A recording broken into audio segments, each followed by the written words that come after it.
ओम ज्ञानतिमिरान्धस्य ज्ञानञ्जनशलाकया चक्षुरुन्मिलितं येन तस्मै श्रीगुरुवे नमः। श्रीचैतन्यमनोभीष्टं स्थापितं येन भूतले स्वयं रूपकदा मह्यं ददाति स्वपदान्तिकं। वन्देऽहं श्रीगुरु श्रीयुतपदकमलं श्रीगुरून् वैष्णवाचं श्रीरूपं साग्रजातं सगण रघुनाथान्वितं तं सजीवं साद्वैतं सावधूतं परिजनसहितं कृष्णचैतन्यदेवं श्रीराधाकृष्णपादान् सगणललिता श्रीविशाखान्विताश्च नित्यानन्दं नमस्तुभ्यं प्रेमानन्दप्रदायते कलौकलमस्य जानवीपतये नमः।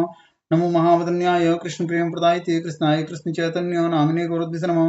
अनर्पितचरिचुरात् करुणावतीर्णो कलौ समर्पितोन्नतोज्ज्वल स्वभक्ति श्रियं हरिपुरट सुन्दर गुत्कदम्ब सन्दीपितं सदा हृदय कंदरे स्मृत्वा सच्चिनन्दनं संसार दुःख जलदुपतितस्य कामा क्रोधादीन क्रम करे कवलीकृतस्य दुर्वासना निगडितस्य निराश्रयस्य चैतन्य चन्द्रमदेहि पदावलम्बम् चैतन्य चंद्रम विहृदि कुंदम्बिकास्यं हृदयं विधेयि चिंतन भृंगरंगे किंचापरात्तिमृन्निविद्युदोयं पादामृतं सदय पाय दुर्गतं माम् आजानुलंबित भुजो कनकावदातो संकीर्तनैकपितरो कमलायताक्षो विश्वम्भरो द्विवरो युगधर्मपालो वन्दे जगत्प्रियकरो करुणावतारो नमस्त्रैकाल सत्याय जगन्नाथाय सुताय च सवृत्याय सपुत्राय सकलत्राय ते नमः। अवतीर्णो साकरुण्यो परिचिन्नो सदस्वर श्रीकृष्ण चैतन्य नित्यानंदो दुरय भ्रातरं भजे स जयतु विशुद्ध विक्रमं कनकाभ्यं कमलायते क्षणं बड़जाननं विलंबितं खडुबहुधा भक्तिरसाविनर्तकं जयतु जयतु देव कृष्ण चैतन्य चंद्रो जयतु जयतु कीर्तितस्य नित्या पवित्रं जयतु जयतु वृत्तस्य विश्वेश्वमूर्ति जयतु जयतु नृत्यत्व स्वरूप प्रियाणां पंचतत्वात्मकं कृष्णं भक्तरूप स्वरूपकं भक्तावतारं भक्ताख्यं नमामि भक्तिशक्तिकम्। नमस्ते हलग्राम नमस्ते मुसलायुध नमस्ते रेवतीकांत नमस्ते भक्तवत्सल नमस्ते बलिराम श्रेष्ठ नमस्ते धरणीधर प्रलंबारे नमस्ते तु पाइमं कृष्णपुरुष कृष्णाय वासुदेवाय देवकी नंदनाय च नंदगोप कुमाराय गोविंदाय नमो नमः।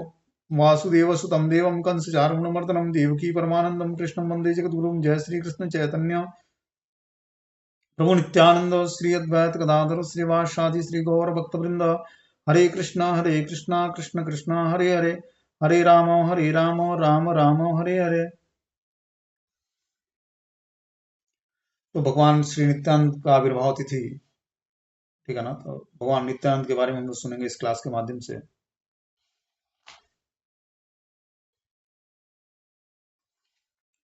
बोलते हैं कि स्वयं प्रकाश नित्यानंद बलदेव निमित्त विष्णु तत्वों का स्रोत है। मूल संकर्षण महासंकर्षण तीन पुरुष अवतार कारणोदशाई विष्णु गर्भोदशाई विष्णु और क्षीरोदशाई विष्णु साथ ही हजारों सिर वाले अनंत शेष स्वयं नित्यानंद के ही विस्तार हैं। श्री नित्यानंद प्रभु संधिनी शक्ति के प्रमुख देवता हैं, आध्यात्मिक जगत के पालनहार और शुद्ध भक्ति के स्रोत हैं। वे सृष्टि और लीला दोनों में भगवान के सक्रिय तत्व हैं। भगवान नित्यानंद के अनगिनत अवतार हैं। दिव्य भाव में वे कभी भगवान चैतन्य के गुरु, कभी चैतन्य महाप्रभु के मित्र, कभी उनके सेवक के रूप में उनकी सेवा करते हैं। ठीक वैसे ही जैसे भगवान बलराम ने ब्रज में भगवान कृष्ण के साथ इन तीन विभिन्न रूपों में लीलाएं की थी। भगवान नित्यानंद भगवान चैतन्य की सभी इच्छाओं को पूरा करते हैं। अब भगवान श्री नित्यानंद का शारीरिक क्रांति कैसे है, कैसे दिखते हैं, उसके बारे में हम लोग सुनेंगे। बोलते हैं उनकी दांतों की चमक मोतियों की चमक को मात देने वाली है। उनकी दो चौड़ी लाल लाल आंखें उनके चेहरे की सुंदरता को और बढ़ा देती है। बलदेव की तरह उन्होंने अपने ऊपरी और निचले अंगों पर नीले रंग का वस्त्र धारण किया हुआ है। उन्होंने अपने हाथ में बेंत से बना पानी का पात्र धारण किया हुआ है। अवधूत श्री नित्यानंद राम नित्यानंदो वधे तेंदुरम, अर्थात इसका है कि भगवान नित्यानंद समस्त अवधूतों में चंद्रमा के समान है। वे अत्यंत निर्मल स्वभाव के हैं, ईश्वर प्रेम में इतने लीन हैं कि किसी को नहीं पता चलता कि वे आगे क्या करेंगे। उनकी अनंत लीलाएं हैं। अपनी मनमानी दिखाने के लिए अपने पवित्र नामों के आनंद में हमेशा लीन रहने के कारण उन्होंने एक बार अपना कमंडलू और संन्यास दंड तोड़ दिया था। इस प्रकार नित्यानंद प्रभु के बारे में बताते कि आगे इनके जन्म की कथा हम लोग सुनेंगे कि नित्यानंद प्रभु एक चक्र धाम के पवित्र भूमि में माघ मास के शुक्ल पक्ष की 13वीं त्रयोदशी के दिन श्री नित्यानंद राम अपने पिता हड़ाई पंडित और माता पद्मावती के रूप में को अंगीकार करके माता पिता के रूप में और उनका प्राकट्य होता है एक चक्र धाम में। गर्भवास नामक स्थान पर नित्यानंद ने तीनों लोकों के उद्धार के लिए अवतार लिया। इस प्रकार नित्यानंद प्रभु का प्राकट्य होता है।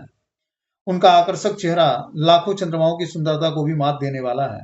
उनकी मनमोहक मुस्कान ब्रह्मांड का जीवन और स्रोत है। कृपा सिंधु भक्तिदाता प्रभु बलराम अवतीर्ण हैलाधारी नित्यानंद नाम भगवान बलराम दया के सागर और भक्ति सेवा के दाता हैं, वही श्री नित्यानंद प्रभु के रूप में धराधाम पर प्रकट हुए हैं। इस प्रकार वृंदावन के वही भगवान बलराम भगवान नित्यानंद बकुल तालाब में अपने मित्रों के साथ झाला झपेटा नामक खेल खेला करते थे। यह वही स्थान है जहां अनंत देव ने बकुल वृक्ष के रूप में स्वयं को प्रकट किया था, जिसकी शाखाएं और उपशाखाएं सर्पों के फनों के समान है। इस प्रकार भगवान नित्यानंद की इच्छा पूरी हुई है। अपने प्रकट लीलाओं के पूर्व 12 वर्षों के दौरान भगवान नित्यानंद राम ने भगवान श्री कृष्ण और भगवान श्री राम की लीलाओं का अभिनय करते हुए अपने माता पिता और मित्रों को आनंद प्रदान किया। तो भगवान श्री नित्यानंद प्रभु के प्राकट्य के 12 सालों के अंदर तक उन्होंने राम और कृष्ण की लीलाओं का अभिनय करते और सारे माता पिता और मित्रों को आनंदित करते अपनी लीलाओं के माध्यम से। बालक नित्यानंद के अभिनय की त्रुटिहीनता को देखकर सौभाग्यशाली दर्शक विस्मय से भर जाते और नन्हे नित्यानंद के प्रति प्रेम से परिपूर्ण हो जाते कि जो लीलाएं राम और कृष्ण की प्रदर्शित करते, उन लीलाओं को देखकर जो सौभाग्यशाली जन थे वो विस्मित हो जाते कि इतना छोटा बालक कैसे भगवान श्री राम और कृष्ण की लीलाओं का अनुकरण कर सकता है। और इस प्रकार नित्यानंद प्रभु के प्रति उनका प्रेम और बढ़ जाता, उनके लिए निताई जीवन से भी अनमोल बन गया था। तो जिन लोगों के साथ नित्यानंद प्रभु लीलाएं करते हैं, वो बालक भी बहुत ही सौभाग्यशाली अपने को मानते कि हम लोगों को नित्यानंद प्रभु का संग मिला है। इस तरह से नित्यानंद प्रभु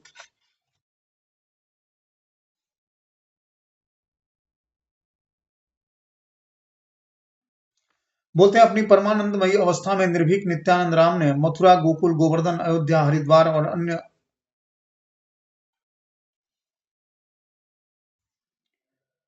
बोलते हैं उनका आकर्षक चेहरा लाखों चंद्रमाओं की सुंदरता को भी मात देता था और उनकी मनमोहक मुस्कान ब्रह्मांड का जीवन और स्रोत था। कृपा सिंधु भक्तिदाता प्रभु बलराम अवतीर्ण हैलाधारी नित्यानंद राम। भगवान बलराम दया के सागर और भक्ति सेवा के दाता हैं, वो श्री नित्यानंद प्रभु के रूप में प्रकट हुए हैं। इस प्रकार वृंदावन में वही भगवान बलराम भगवान नित्यानंद बकुल तालाब में अपने मित्रों के साथ अनेक क्रीड़ा करते थे।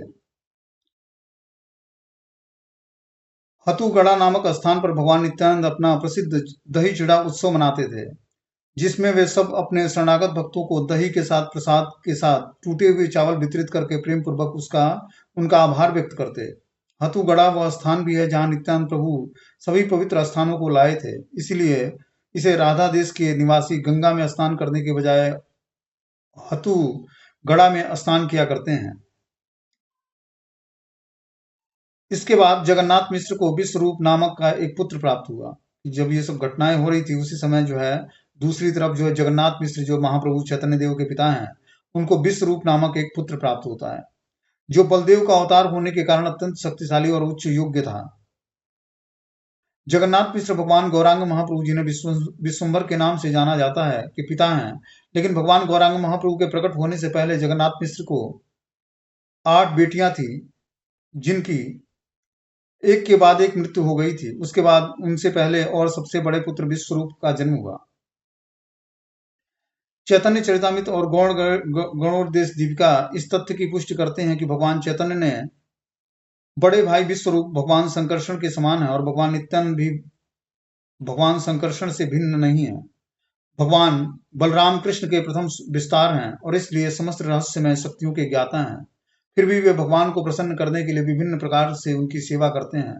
लघु गौर सुंदर के बड़े भाई विश्वरूप के रूप में उन्होंने भगवान को अपनी गोद में लेकर उनकी सेवा की थी। तो विश्वरूप जो है भगवान श्री गौरांग महाप्रभु के बड़े भाई हैं और ये गौर सुंदर को हमेशा जो है गोद में लिया करते थे और उनकी सेवा किया करते थे और महाप्रभु उनसे बड़े प्रसन्न रहते थे जब वो गोद में उठाते थे। बोलते हैं, भैरे देखिया विश्वरूप भगवान हासिया करेला कोले आनंदीरा धाम। जब सबसे शक्तिशाली विश्वरूप अपने भाई के आनंद के भंडार को देखते थे तो वे मुस्कुराते थे और उन्हें अपनी गोद में ले लेते थे। समय बीतने के साथ विश्वरूप को युवा अवस्था में बढ़ते हुए देखकर जगन्नाथ मिश्र ने निर्णय लिया कि मुझे एक लड़की ढूंढनी चाहिए जिसके साथ मैं विश्वरूप का विवाह समारोह आयोजित कर सकूं। इस तरह से जगन्नाथ मिश्र अब अपने बड़े पुत्र का विवाह करने के लिए चिंतित हो जाते हैं। विश्वरूप ने जब ये सुना तो उन्होंने तुरंत घर छोड़कर संन्यास ले लिया। गौर चंद्रोदय का संदर्भ दिया है जिसमें यह उद्धृत किया गया है कि विश्वरूप अपनी तथाकथित मृत्यु के बाद श्री नित्यानंद प्रभु के साथ विलीन रहे। मतलब जो वो गौर चंद्रोदय नामक ग्रंथ में ये बताया गया है कि जब विश्व रूप ने अपना शरीर त्याग किया, मतलब जो आध्यात्मिक शरीर था, तो नित्यानंद प्रभु में ही विलीन हो गया, क्योंकि वो बलराम तत्व है।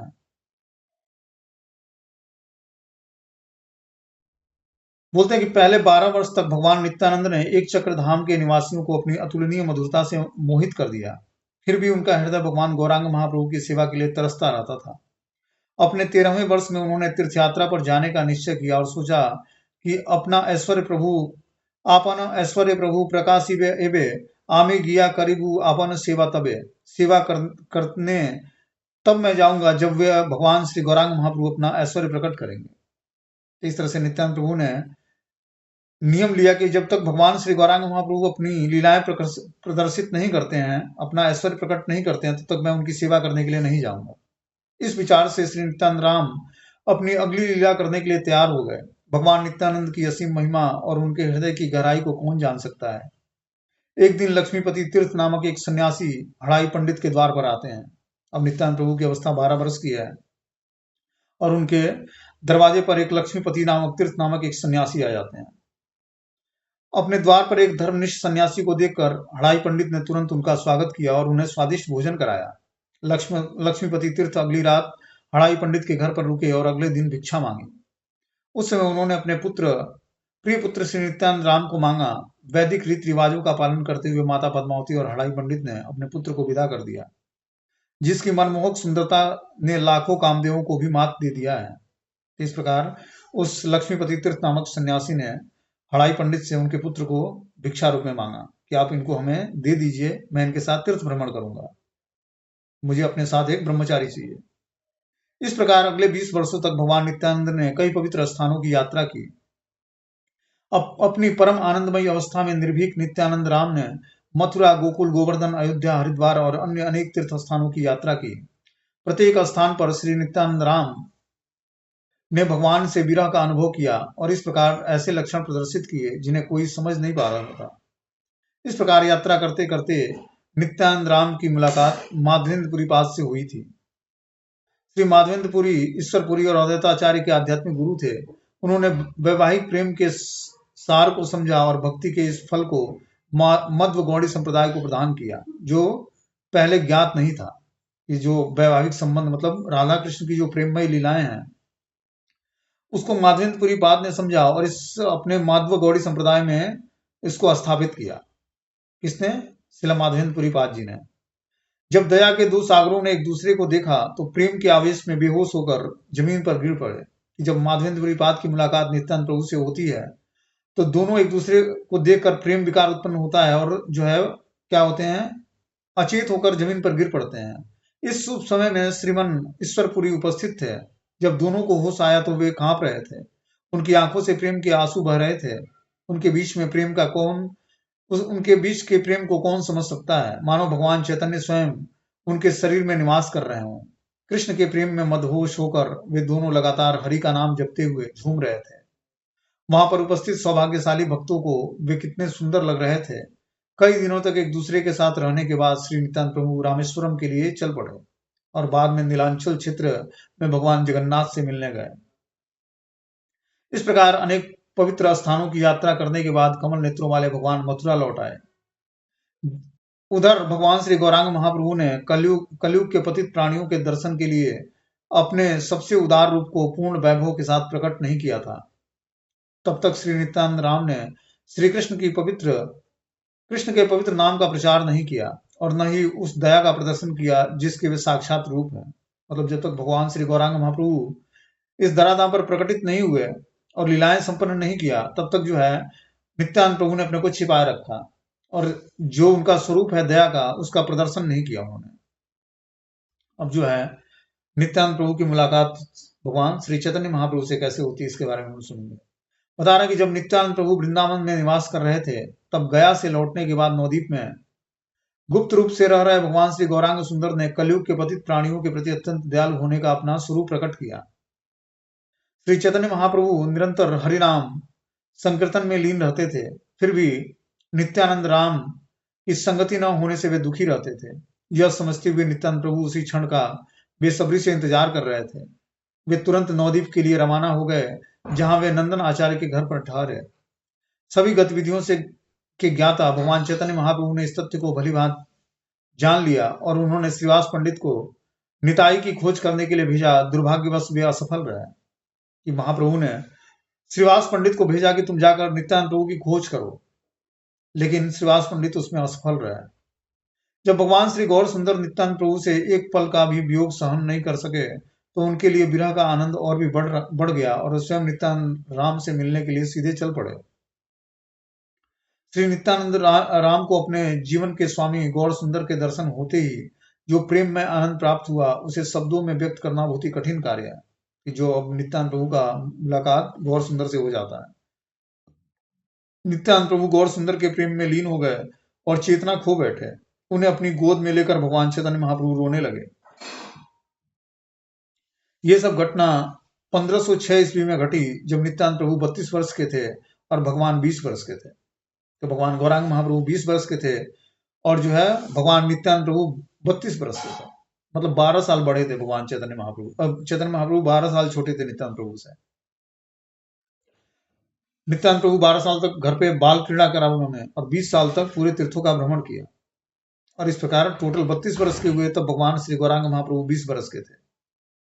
यहाँ श्री गौर नित्यानंद नामक एक मंदिर भी है जो इस शुभ अवसर की याद दिलाता है। जहां इनका मुलाकात हुआ वहां पर आज एक गौर नित्यानंद का एक मंदिर बना हुआ है जो उनकी स्मरण के लिए है कि यहीं पर भगवान नित्यानंद की मुलाकात भगवान श्री गौरांग महाप्रभु से हुई थी। अब बता रहे कि प्रत्यक्ष रूप से भगवान बलराम होने के कारण नित्यानंद प्रभु अतुलनीय रूप से गौरवशाली हैं। यदि वे भगवान गौरांग से अविभेदिक होते हुए भी उनके शाश्वत सेवक हैं। श्री नित्यानंद राम ने चैतन्य महाप्रभु के प्रति अपनी अधीनता का उल्लंघन करते हुए उनके संन्यास दंड को तोड़ा, जिसे भगवान ने औपचारिकता बस स्वीकार किया था।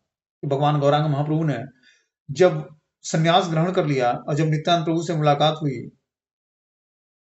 तो जगदानंद पंडित को महाप्रभु ने अपना संन्यास दंड दिया था कि आप पकड़ो, मैं स्नान करके आता हूं। और इधर जो है जगदानंद पंडित नित्यानंद प्रभु को वो दंड पकड़ा देते हैं और नित्यानंद प्रभु क्या करते हैं, उस दंड को तोड़ देते हैं। 14 लोकों के स्वामी श्री कृष्ण स्वयं एक भक्त के रूप में प्रेम का फल वितरित करते हुए उन्होंने उदाहरण देकर सिखाया कि कृष्ण की शुद्ध भक्ति सेवा कैसे की जाए और निर्धारित नियमों और विनियमों का पालन कैसे किया जाए। इस तरह से भगवान श्री चैतन्य महाप्रभु के रूप में प्रकटित होकर कृष्ण ही शुद्ध भक्ति सेवा कैसे की जाए और निर्धारित नियमों और विनियमों का पालन कैसे किया जाए, इसका उन्होंने अपने आचरण से करके वो चीजें दिखाई। यद्यपि उन्होंने एक भक्त के रूप में लीलाएं की थी, फिर भी वे मूल रूप से भगवान कृष्ण ही थे। इसलिए श्री नित्यानंद राम गौर कृष्ण को नियमों और विनियमों का पालन करते देख असहिष्णु हो जाते। बोलते हैं कपोतेश्वर देखिते गेला भक्तगण संगे, यथा नित्यानंद प्रभु कैला दंड भंगे, तीन खंडे कारी दंड दिला भूषण, भक्त गणे संगे आइला प्रभु महेश देखिना। जब भगवान चैतन्य महाप्रभु कपोतेश्वर के नाम से जाने वाले भगवान शिव मंदिर में गए तो नित्यानंद प्रभु, जिन्होंने अपनी सन्यासी छड़ी को सुरक्षित रखा हुआ था, ने छड़ी को 3 भागों में तोड़कर भांगी नदी में फेंक दिया और बाद में यह नदी दंड भंगा नदी के नाम से जानी जाती है। चैतन्य चरितामृत के इस श्लोक की व्याख्या करते हुए सन्यास में 4 विभाजन है, कुटिचक, बहुदक, हंस और परमहंस। सन्यासी केवल कुटिचक और बहुदक अवस्था में ही दंड धारण करता है, परंतु जब कोई भक्ति पथ का भ्रमण और प्रचार करने के बाद हंस या परमहंस की अवस्था को प्राप्त कर लेता है, उसे संन्यास दंड त्यागना पड़ता है कि जब तक वो कुटिचक और बहुदक सन्यासी के रूप में रहता है तब तक वो संन्यास दंड धारण करता है, लेकिन जब वो हंस और परमहंस की अवस्था को प्राप्त कर लेता है तब वो संन्यास दंड का त्याग कर सकता है। गौर कृष्ण के बारे में परम सत्य को जानते हुए श्री नित्यानंद राम, जिन्होंने भगवान की सेवा की चरम सीमा प्राप्त कर ली थी, फिर भी जिनकी सेवा का आनंद निरंतर बढ़ता रहता है, ने इस तथ्य पर तर्क किया कि भगवान चैतन्य महाप्रभु सर्वोत्तम भगवान होने के नाते स्वतः ही परमहंस अवस्था में है, इसलिए उन्हें संन्यास दंड धारण करने की कोई आवश्यकता नहीं है और इसलिए उन्होंने इस 3 टुकड़ों में तोड़कर पानी में फेंक दिया। नित्यानंद स्वरूप व्यास पूजा का आयोजन करते हैं और भगवान के विभिन्न रूपों के दर्शन करते हैं। भगवान नित्यानंद का ब्रह्मचारी नाम श्री नित्यानंद स्वरूप था। नित्यानंद प्रभु लक्ष्मीपति तीर्थ के सेवक के रूप में कार्य कर रहे थे और कठोर ब्रह्मचर्य का पालन कर रहे थे, इसलिए उन्हें स्वरूप टाइटल मिला था, जिसके द्वारा तीर्थ के ब्रह्मचारी शिष्यों को संबोधित किया जाता था। इस प्रकार उनका नाम नित्यानंद स्वरूप पड़ा। जो ब्रह्मचारी थे इसलिए उनके जो तीर्थ भ्रमण जिनके साथ करते, जिस सन्यासी के साथ, उन्होंने इनको नाम दिया था नित्यानंद स्वरूप।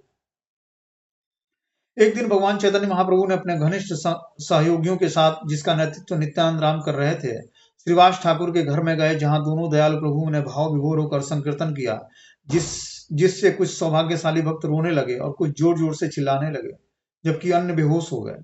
कीर्तन के बाद भगवान चैतन्य महाप्रभु ने भगवान नित्यानंद को अपने विभिन्न रूपों का दर्शन कराया। ये कीर्तन जब समाप्त हुआ तो भगवान चैतन्य महाप्रभु ने अपने नित्यानंद को अपने विभिन्न स्वरूपों का दर्शन कराते हैं। प्रथमे खडभुजा तरे देखेला ईश्वर, शंख चक्र गदा पद्म सारंग वेणुधार। एक दिन भगवान चैतन्य महाप्रभु ने भगवान नित्यानंद प्रभु को 6 भुजाओं वाला रूप दिखाया, जिसमें शंख चक्र गदा पद्म फूल धनुष और बांसुरी धारण किए थे। तबे चतुर्भुज हिला 3 अंग वकार, दुई हस्त वेणु बाजे, दुई शंख चक्र। इसके बाद भगवान ने उन्हें अपना 4 भुजाओं वाला रूप दिखाया, जो 3 वक्रों वाली मुद्रा में खड़े थे, मतलब त्रिभंग रूप में। 2 हाथों में बांसुरी बजा रहे थे और अन्य 2 हाथों में शंख और चक्र धारण किए थे। तबे द्वे भुजा केवल बंसी बदना, श्याम अंग पीत वस्त्र ब्रजेंद्र नंदन। अंत में भगवान ने अपना नित्यानंद प्रभु को अपना 2 भुजा वाला कृष्ण रूप दिखाया, जो महाराज नंद के पुत्र हैं, जो बंसी बजा रहे हैं। उनका नीला शरीर पीले कपड़े पहने हुए वस्त्र से ढका हुआ है। भगवान के विभिन्न रूपों को देखकर श्री नित्यानंद राम परम आनंद में मूर्छित हो गए। इस रूपों को प्रदर्शित करके भगवान ने यह भी स्पष्ट रूप से घोषित किया कि वे स्वयं वही भगवान कृष्ण हैं, जो परम पुरुषोत्तम भगवान हैं और प्रेम में लिप्त होकर दुखी आत्माओं का उद्धार करने के लिए इस जगत में गौरांग महाप्रभु के रूप में प्रकट हुए हैं। भगवान श्री गौर सुंदर ने भगवान नित्यानंद को अपने कमल जैसे हाथों से उठाया और उन्हें याद दिलाया कि भगवान के प्रेम को फैलाने के लिए जिन्होंने जिस संकीर्तन का शुभारंभ किया है वह जारी है। कृष्ण का पवित्र नाम सुनते ही श्री नित्यानंद राम मूर्छित हो जाते हैं। यद्यपि नित्यानंद प्रभु भगवान गौरांग से भिन्न नहीं है, फिर भी उन्होंने भगवान की लीलाओं के अनुसार कार्य किया, जिससे भगवान को और अधिक प्रसन्नता प्राप्त हो। अंत में भगवान श्री गौर सुंदर ने भगवान नित्यानंद को अगले दिन पूर्णिमा के दिन व्यास देव की पूजा करने का निर्देश दिया। व्यास पूजा आध्यात्मिक गुरु की आराधना के लिए की जाती है, क्योंकि व्यास देव वैदिक सिद्धांतों का पालन करने वाले सभी लोगों के मूल गुरु हैं। उस शुभ अवसर पर स्वयं भगवान चैतन्य ने श्रीवास ठाकुर को मुख्य पुजारी नियुक्त किया और श्रीवास ठाकुर ने मंत्रों का पाठ किया और भगवान नित्यानंद को अर्पण करने के लिए एक माला सौंपी। संकीर्तन के दौरान जब भगवान नित्यानंद ने परम उदार भगवान चैतन्य को माला पहनाने का प्रयास किया, जिनकी चमक लाखों सूर्यों के चमक को भी फीका कर देती थी, तब भगवान नित्यानंद ने भगवान चैतन्य में अपना ही प्रतिबिंब प्रकट होते देखा। यह कोई आश्चर्य की बात नहीं थी, क्योंकि इससे यह तथ्य पुनः सिद्ध होता है कि भगवान नित्यानंद और भगवान गौरांग सुंदर में भिन्नता नहीं है। भगवान गौर सुंदर जिन्होंने स्वयं ईश्वर के प्रेम का वितरण करने के लिए अवतार लिया था, ने श्री नित्यानंद राम और हरिदास ठाकुर से प्रत्येक घर में जाकर पवित्र नामों का प्रचार करने का अनुरोध किया। दया के दोनों साक्षात स्वरूप घर घर जाकर सभी से हरे कृष्ण महामंत्र का जाप करने का आग्रह करने लगे। भगवान चैतन्य महाप्रभु को अपना जीवन मानते हुए इन दोनों ने भगवान गौरांग महाप्रभु के आदेश का पालन करते हुए सर्वत्र कृपा का वितरण किया। नवद्वीप की उसी पवित्र भूमि में जगाई मधाई नामक 2 सवर्ण ब्राह्मण भी रहते थे। ये दोनों भाई शराबी मांसाहारी थे। दूसरे की संपत्ति छीनना और उनके घर को में आग लगाना यही इनका रोज का व्यवसाय था। दोनों भाइयों ने लगभग हर काम कर दिया था, जिससे समाज में भली भांति अशांति फैल गई थी। जब भगवान श्री नित्यानंद को इन दोनों के बारे में पता लगा तो उन्होंने सोचा कि ये दोनों भगवान चैतन्य की कृपा के पूर्ण पात्र हैं। यदि भगवान चैतन्य इन दोनों पतित आत्माओं का उद्धार कर दें तो तीनों लोकों में उनकी महिमा गाई जाएगी। ऐसा सोचकर श्री नित्यानंद राम ने दोनों भाइयों के पास जाकर उन्हें कृष्ण के पवित्र नाम का धन वितरित किया। जब दोनों स्वामी जगन्नाथ जगाई और मधाई के पास पहुंचे तो संतों ने उन्हें चेतावनी दी कि वे दोनों शराबी के पास न जाएं, क्योंकि इससे पहले वे दोनों अनगिनत गायों और ब्राह्मणों की हत्या कर चुके हैं। नित्यानंद की विनती को अनसुना करते हुए भगवान नित्यानंद ने जगाई और मधाई के पास गए और कृष्ण के पवित्र नामों का प्रचार करने लगे। भगवान नित्यानंद और हरिदास ठाकुर को देखकर जगाई और मधाई क्रोधित हो गए और नित्यानंद प्रभु को गालियां देने और उनका पीछा करने लगे। अगले दिन फिर कमल नेत्रों वाले नित्यानंद प्रभु दोनों भाइयों के पास फिर जाते हैं, लेकिन इस बार मधाई ने उन पर मिट्टी का एक फूटा हुआ बर्तन फेंक कर उनके माथे पर मार देता है और उससे खून बहने लगता है।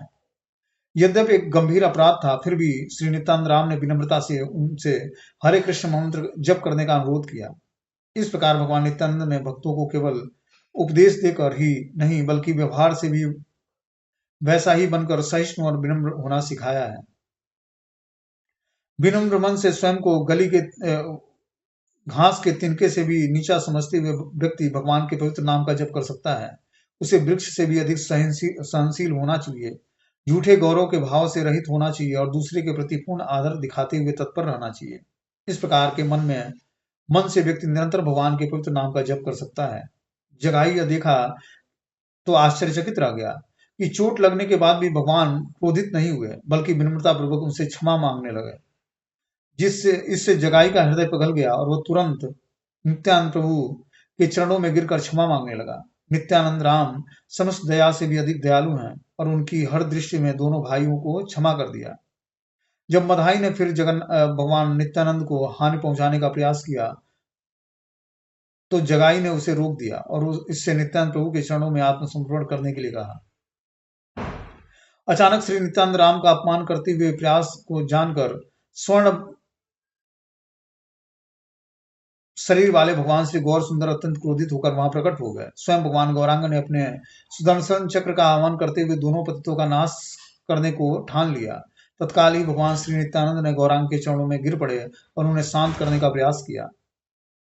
उन्होंने गौरांग से महाप्रभु से कहा, हे प्रभु, आप ईश्वर प्रेम का वितरण करने के लिए, सभी पतितों और दुखी आत्माओं का उद्धार करने के लिए इस स्वरूप को धारण किया है। यदि आप इन दोनों को मार डालेंगे तो इन पर कौन दया करेगा। इस प्रकार भगवान नित्यानंद ने ऐसे कहा, जिससे भगवान चैतन्य महाप्रभु का क्रोध शांत हो गया। श्री गौर सुंदर ने इन दोनों भाइयों के अपराधों को क्षमा करने की सहमति दी, बशर्ते कि वे भगवान नित्यानंद के समक्ष आत्मसमर्पण कर दें और भविष्य में कभी भी कोई दुराचार न करें। भगवान श्री गौरांग महाप्रभु ने इन दोनों भाइयों के अपराधों को क्षमा करने की सहमति तो दे दी, लेकिन इस शर्त पर कि ये दोनों नित्यानंद को आत्मसमर्पण कर देंगे और भविष्य में कभी भी दुराचार नहीं करेंगे। उनके हृदय में परिवर्तन लाते हुए श्री नित्यानंद राम और भगवान गौरांग महाप्रभु ने जगाई मधाई को हरे कृष्ण महामंत्र जप करने के लिए प्रेरित कर दिया। अब भगवान श्री बलराम, जो कि स्वयं नित्यानंद प्रभु हैं, अब उनका विवाह संस्कार होता है। बोलते हैं, भगवान बलराम की दो पत्नियां थीं, श्रीमती वारुणी देवी और श्रीमती रेवती देवी। इन दोनों ने बाद में गौर लीला में क्रमशः श्री वसुधा देवी और श्रीमती जानवा देवी के रूप में अपना विस्तार किया। नित्यानंद प्रभु की ये दोनों आंतरिक शक्तियां ही सूर्यदास की संतानें हुई, जो स्वयं एक महान व्यक्तित्व थे, जिनमें भगवान चैतन्य महाप्रभु ने भगवान नित्यानंद को विवाह के लिए राजी किया था, यह जानते हुए कि उनकी आंतरिक शक्ति पहले ही अवतरित हो चुकी है और कृष्ण चेतना आंदोलन के प्रसार में महत्वपूर्ण भूमिका निभाएगी। इसलिए भगवान गौरांग महाप्रभु ने नित्यानंद प्रभु को विवाह करने के लिए प्रेरित किया। भगवान नित्यानंद का पहले माता वसुधा से और बाद में माता जानवा के से दिव्य विवाह होने पर आशीर्वाद की वर्षा हुई और सभी 14 लोग आनंदित हो गए। भगवान नित्यानंद शालिग्राम में ठहरे और बाद में सची माता से मिलने के लिए प्रस्थान किया। जानवा माता नित्यानंद स्वरूपिणी के नाम से प्रसिद्ध हुई। उनकी कोई संतान नहीं थी, बल्कि उन्होंने माता वसुधा के पुत्र वीरभद्र और पुत्री गंगा की बड़ी देखभाल की थी। बाद में उन्होंने वीरभद्र प्रभु को दीक्षा भी दिया था। इस तरह से जानवा माता ने वसुधा माता के पुत्र वीरभद्र को दीक्षा प्रदान किया था। बोलते हैं कि बलराम जी या नित्यानंद प्रभु को, जो एक दूसरे से भिन्न नहीं है, को गौड़ीय आचार्यों द्वारा परम गुरु माना जाता है। यह भी कहा जाता है कि कृष्ण ही मूल गुरु तत्व हैं और बलराम जी या नित्यानंद प्रभु के रूप में प्रकट हुए हैं। नित्यानंद प्रभु दया के सागर हैं और चैतन्य महाप्रभु से भी अधिक दयालु हैं। महाप्रभु कोई और नहीं बल्कि स्वयं श्रीमती राधा रानी के भाव में कृष्ण ही है और उन्हें सर्वोच्च राधा दास्यम या राधा स्नेहादिक भाव का अनुभव हुआ है, जो कि गौड़ीय वैष्णव की पूजा का मूल आंतरिक गोपनीय रस है।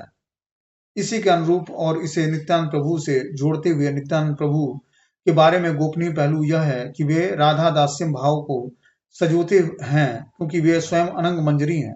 जो नित्य गोलोक वृंदावन में श्रीमती राधा रानी की छोटी बहन है। गौर लीला में प्रेम भजन के आंतरिक दृष्टिकोण से देखते हुए नित्यानंद प्रभु बलराम जी की तुलना में अनंग मंजरी के भाव में अधिक दिखाई देते हैं। यह इस तथ्य से स्पष्ट है कि नित्यानंद प्रभु गौर लीला में रहते हुए वृंदावन में यमुना नदी के किनारे स्थित नित्यानंद वट और श्रृंगार वट में बैठकर ध्यान किया करते थे। श्रृंगार वट एक रस स्थली है। यहीं पर कृष्ण गुप्त रूप से नृत्य के बाद श्री राधा रानी के बाल बांधते थे। नित्यानंद प्रभु नित्य आनंद हैं, अर्थात वे शाश्वत आनंद के सागर हैं। यहाँ आनंद का अर्थ केवल सुख ही नहीं बल्कि भगवान की आह्लादनी शक्ति भी है, जो स्वयं श्रीमती राधा रानी है और कृष्ण को सुख प्रदान करती हैं। इसलिए केवल अनंग मंजरी ही नित्यानंद प्रभु के रूप में भक्तों को नित्य आनंद प्रदान कर सकती हैं और वे कृष्ण से अधिक दयालु हैं। कृष्ण ही एकमात्र पुरुष हैं और बाकी सब प्रकृति हैं। आप आह्लादनी शक्ति और भगवान की अन्य सभी शक्तियों के इस आंतरिक अर्थ को पढ़कर उनके अंतर्निहित तत्व को समझ सकते हैं। नित्यानंद प्रभु अनंग मंजरी की कृपा के बिना वृंदावन प्रेम रस में प्रवेश पाना असंभव है। अब इस तरह से यह अनंग मंजरी के रूप में वृंदावन में भगवान नित्यानंद प्रभु अपना कृपा प्रकाश करते हैं और वृंदावन के प्रेम रस का वितरण करते हैं। अब जो है आगे नित्यानंद प्रभु रघुनाथ दास गोस्वामी को दंड प्रदान करते हैं। क्या करने के लिए? चुड़वा दही वितरण करने के लिए। इसकी लीला हम लोग सुनेंगे। बोलते हैं श्री रघुनाथ दास गोस्वामी वृंदावन के 6 गोस्वामियों से एक हैं। श्री चैतन्य महाप्रभु के प्रमुख शिष्य हैं।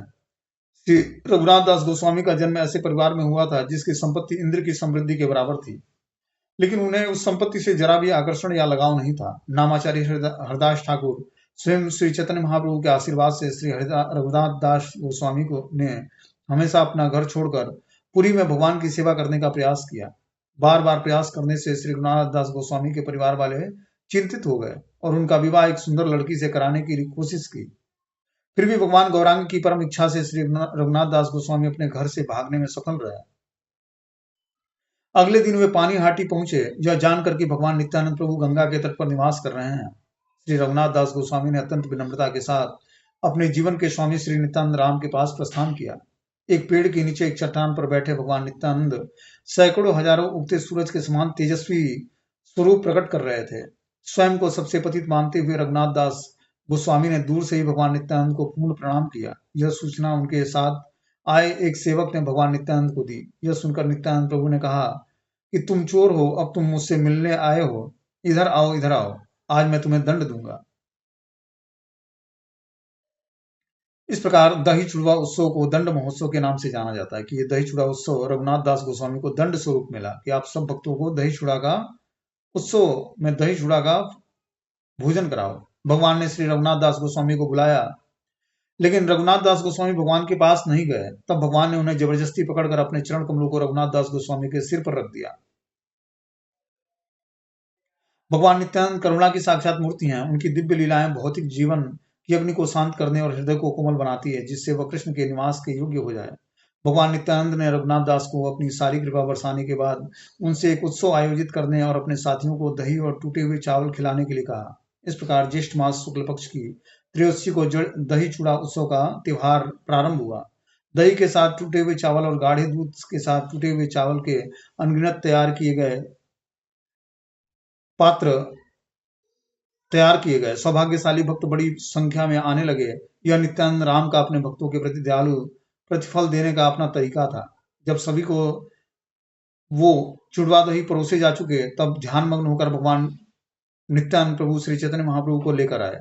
प्रत्येक पात्र में भगवान नित्यानंद ने एक निवाला निकालकर प्रेम पूर्वक भगवान गौरांग महाप्रभु के कमलवत मुख में डालने लगे और इस प्रकार भगवान गौरांग महाप्रभु ने श्री नित्यानंद को भोजन कराते थे। श्री नित्यानंद राम की यह क्रिया सर्वथा समझ में नहीं आती है, परंतु स्वयं सौभाग्यशाली भक्त ही चैतन्य महाप्रभु को स्वयं वहां पर खड़े होकर दही चिड़ा प्रसाद ग्रहण करते हुए इस आनंदमय दृश्य को देख सके। सभी नित्यानंद राम ने सभी भक्तों को हरि हरि का जप करने का आदेश दिया। कृष्ण के पवित्र नाम के जाप से पूरा वातावरण दिव्य आनंद से भर गया। मिट्टी के बर्तनों में जो भी बचा था उसे भी बांट दिया गया और इस प्रकार ये दही चूड़ा उत्सव सेलिब्रेट किया गया। एक बार श्री नित्यानंद राम ने कदम्ब खंडी में यमुना नदी में तैरते हुए बांके राय की मूर्ति पाई। उन्होंने इस कृष्ण प्रतिमा को उठाकर एक मंदिर में स्थापित किया। बाद में वीर चंद्रपुरा के पास बड़दापुर में नीम के पेड़ की जड़ों के नीचे लगभग आधा मील पश्चिम में श्रीमती राधा रानी की एक मूर्ति मिली। इस मूर्ति को बांके राय की बाईं ओर स्थापित किया गया। इसी कारण बांके राय की राधा रानी भद्रापुर की स्वामिनी, भद्रापुर की ठाकुरानी के नाम से जानी जाती हैं। नित्यानंद प्रभु ने बंकिम राय की पूजा की। महाप्रभु द्वारा अपनी लीलाएं समाप्त करने और टोटा गोपी की मूर्ति में, गोपीनाथ की मूर्ति में विलीन होने के तुरंत बाद नित्यानंद प्रभु ने अपनी लीलाएं समाप्त की और वो बंकिम राय के मूर्ति में विलीन हो गए। तो बता रहे कि महाप्रभु ने जगन्नाथपुरी में टोटा गोपीनाथ मूर्ति में भगवान गौरांग महाप्रभु ने अपने लीलाओं का स्मरण कर लिया, उसमें समा गए और नित्यानंद प्रभु अपनी लीलाएं समाप्त करके बंकिम राय की मूर्ति में विलीन हो गए। इस प्रकार भगवान नित्यानंद प्रभु अपनी तिरोधान की लीलाएं संपन्न करते हैं।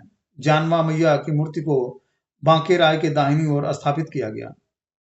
अब आगे जो है नित्यानंद प्रभु की महिमा क्या है इसके बारे में सुनेंगे। बता रहे कि परमहंस शिखर रत्न श्री नरोत्तम दास ठाकुर ने गाया है कि निताई पद कमल कोटि चंद्र सुशीतल, जे छय जगत जुड़ाए, हिन निता बिना भाई, राधा कृष्ण पाइते नाई, कृपा करी धरो निताई पाए। भगवान नित्यानंद के चरण कमल लाखों चंद्रमाओं की किरणों के समान शीतलता प्रदान करते हैं।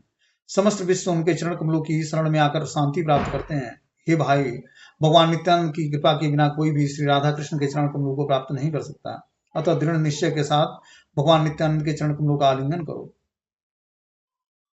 अब आगे जो है श्री सार्वभौम भट्टाचार्य नित्यानंद प्रभु की महिमा गाते हैं कि पद्मावती सुत श्रीमान सचिनंदन पूर्वज, भाव उन्मत्त जगत त्राता रक्त गौर कलेवरम।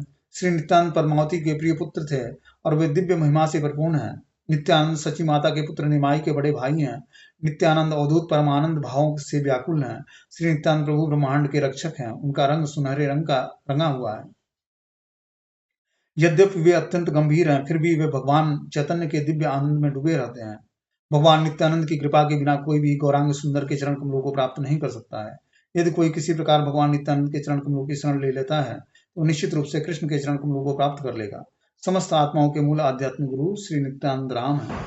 इस तरह से नित्यानंद राम समस्त आध्यात्मिक गुरुओं के स्रोत हैं और क्या है, स्वयं भगवान है, बलराम जी। ठीक है, हरे कृष्णा।